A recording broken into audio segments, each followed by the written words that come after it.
Okay, welcome back to another article. This is called The Weightier Matters of the Law. Woe to you, scribes and Pharisees, hypocrites, for you tithe mint and dill and cummin, and have neglected the weightier provisions of the law, justice and mercy and faithfulness. But these are the things that you should have done without neglecting the others. Matthew 23:23. One thing I like about the Church of Christ is that they are very serious in following every jot and tittle of the New Testament. Personally, I believe they do this to a fault and have transformed the purpose of the New Covenant writings. However, they are sincere and they love God, so I don't fault them for that on the surface. Now, the problem is when congregations of the Churches of Christ and groups with similar mindsets and philosophies hyper-focus on the pattern, quote-unquote, of the New Testament while sacrificing the spirit of the text, lowercase s. They zoom in on technicalities so much that they can miss the weightier matters of the law, so to speak. In the passage above that we just quoted, Jesus condemns the Pharisees for tithing the spices in their house to the point of neglecting the more important aspects of the law, which revolve around the type of person the law can produce. The command to tithe in the Old Testament served three purposes. One, it supplied the Levites with provisions since they had no inheritance of their own. It also furnished the materials necessary for the feast days, and the tithe was used to support the orphan, the widow, and the foreigner. Deuteronomy 14:22 through 29. Verse 29 says, "The Levite, because he has no portion or inheritance among you, and the alien, the orphan, and the widow who are in your town shall come and eat and be satisfied, in order that the Lord your God may bless you in all the work of your hand which you do." Though the Pharisees tithed, Jesus charged them with devouring widows' houses, Mark 12:40. It is hard to say how they did this, but it's most likely related to their turning the temple into a marketplace, like in Matthew chapter 22:12 through 17. Regardless, they still missed the point of the law while technically following it. When we turn to God by following checklists, we miss the point of the whole thing. Following God isn't to lift ourselves up through self-righteousness, but to surrender ourselves to God's will so He can use us as blessings to everyone around us. In today's article, we will explore themes of justice, mercy, and faithfulness as they appear in the Hebrew Scriptures, with light commentary from the New Covenant Scriptures when necessary. Paying attention to these weightier matters of the law is what James called pure religion in James 1:27. To end this introduction, notice the following quote from Micah, which seems to be Jesus' source for these weightier matters. "He has told you, old man, what is good." No, did I say old man? I would say oh man. "And what does the Lord require of you but to do justice, to love kindness, and to walk humbly with your God?" Micah 6:8. All right, first up, justice. The word translated justice is from the Greek word krisis, which means the legal process of judgment, a board of judges, or administration of what is right and fair. In the same resource I got that definition from, which was a Greek lexicon, or a Greek English lexicon of the New Testament and other early Christian literature. Matthew 22:23 is one of the key passages used as an example of krisis translated as justice. Now, following are some examples of the use of krisis in the Greek version of the Hebrew Scriptures. And as you read, I want you to compare God's expectations of Israel to the world and to the church today. In what ways might our churches, communities, and nations who say that we follow God, but, like those in Matthew 23, have neglected the weightier matters of the law? Now, some politicians would like to display the Ten Commandments in the courthouses, but would they also be willing to display these texts? First up, Deuteronomy 10:18 through 19. "He executes justice for the orphan and the widow, and shows his love for the alien by giving him food and clothing. So show your love for the alien, for you were aliens in the land of Egypt." All right, next is Deuteronomy 24:17. "You shall not pervert justice, the justice that is due, an alien or an orphan, or take a widow's garment in pledge. But you shall remember that you were a slave in Egypt, and that the Lord your God redeemed you from there." And when you go down and you read that, he talks about leaving the corners of the fields and all that. In Deuteronomy 27:19, he says, "Cursed be whoever may bend this justice of a sojourner and an orphan and a widow, and all the people shall say, may it be," or a woman.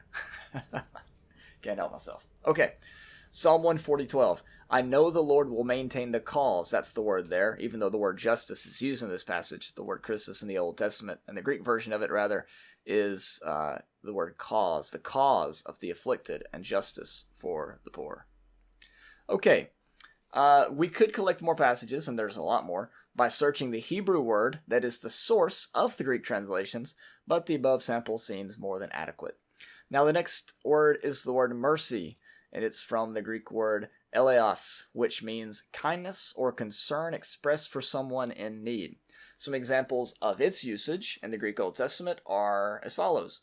"Pardon, I pray, the iniquity of this people according to the greatness of your loving kindness," there's the word, "just as you also have forgiven this people from Egypt even until now." Numbers 14:19. Psalm 6:4, "Return, O Lord, rescue my soul, save me because of your loving kindness."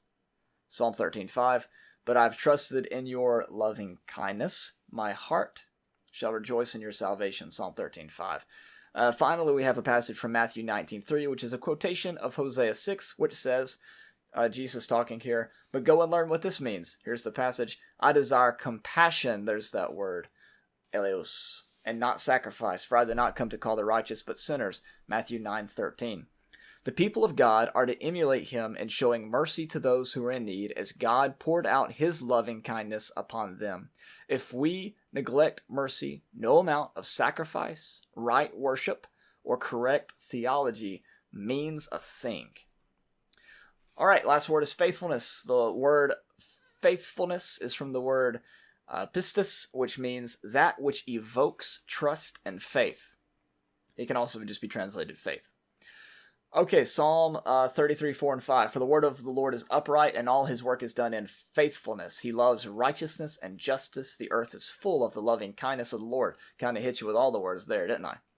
Okay, Psalm 15:28. This is from the Greek Old Testament. All the other ones were from the New American Standard, so your verse reference won't be exactly right here. "The hearts of the righteous meditate on faithfulness, but the mouth of the ungodly responds with evil things. The way of the righteous are acceptable before the Lord, and by them even enemies become friends." I like that a lot. Okay, Jeremiah 5:1. "Roam to and fro through the streets of Jerusalem, and look now and take note, and seek in her open squares, if you can find a man, if there is one who does justice, who seeks truth, then I'll pardon her." Jeremiah 5:1. That's a callback to Sodom and Gomorrah and the conversation that God had with Abraham, by the way. The word truth there, who seeks truth, is our word faithfulness, or the word pistis. Okay.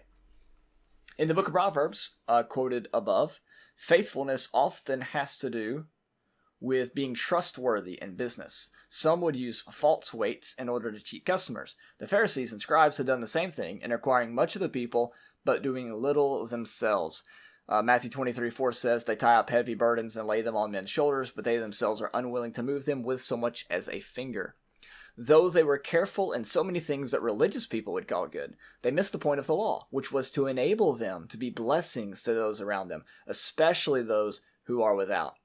They were working with unbalanced scales to amplify their own righteousness. This led them to not be trustworthy and to be ill-equipped to minister to those who needed it the most. Okay, one more thing though. Jesus did say that they were to do all these things, but without neglecting the others. So let me just offer a word of caution. While there is no such thing as true religion without justice, mercy, and faithfulness, Jesus says that the Pharisees must not neglect the other parts of the law. All the feast days, Sabbaths, and other ordinances were still important because they empowered the people to live properly. They empowered the people to properly live lives of justice, mercy, and faithfulness. Take fasting as an example. You see, Isaiah teaches that God gave fasting as a way for those who had to identify with those who didn't. Consider this next little quote from Isaiah. A little bit of a lengthy one, but I'm just going to go ahead and read it for you. "Behold, you fast for contention and strife, and to strike with a wicked fist. You do not fast like you do today to make your voice heard on high. Is it a fast like this which I choose, a day for a man to humble himself? Is it for bowing one's head like a reed and for spreading out sackcloth and ashes as a bed? Will you call this a fast?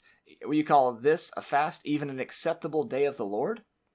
Is this not the fast which I choose? Here we go. To loosen the bonds of wickedness, to undo the bonds of the yoke, and to let the oppressed go free and break every yoke?